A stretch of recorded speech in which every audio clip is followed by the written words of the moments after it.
நஹ்மதுஹு வனுசல்லி அலா ரசூலிஹில் கரீம் அம்மாபாத். அன்பிற்கினிய சகோதர சகோதரிகளே, இஸ்லாமிய சமுதாயத்தின் இளம் தலைமுறையினரே, அனைவருக்கும் அஸ்ஸலாமு அலைக்கும் வரஹ்மத்துல்லாஹி பரகாத்துஹு. நான் இங்கு எடுத்துக்கொண்ட தலைப்பு சிந்திப்போம் செயல்படுவோம்.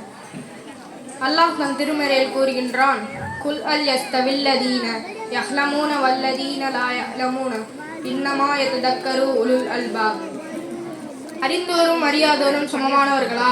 அறிவுடையவரே படிப்பினை பெறுவார் என கல்வி அறிவின் முக்கியத்துவத்தை அல்லாஹ் விளக்கி காட்டுகின்றான்.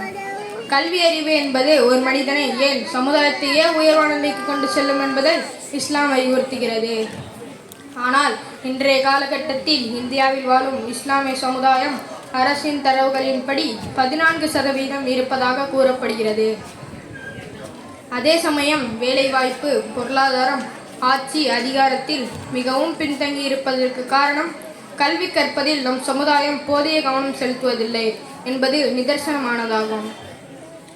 போட்டி மிகுந்த காலகட்டத்தில் கடின முயற்சியும் தளராத மனதுடன் செயல்படுவது அவசியம். அரசியல் மாற்றங்களால் இஸ்லாமிய சமுதாயம் 2ஆம் தர நிலைக்கு தள்ளப்பட்டு உரிமைகள் பறிக்கப்படும் நேரத்தில் கல்வி அறிவின் மூலம் நமக்கான வாய்ப்பை அடைய முடியும்.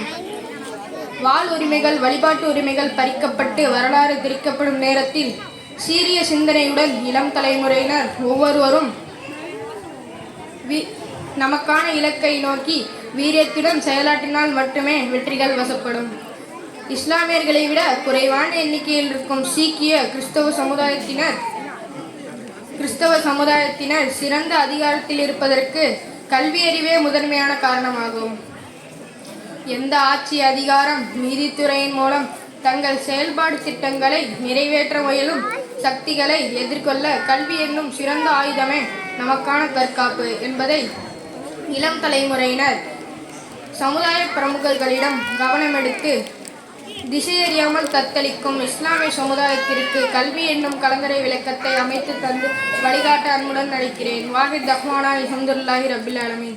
அஸ்ஸலாமு அலைக்கும் வரஹ்மத்துல்லாஹி பரகாத்துஹு.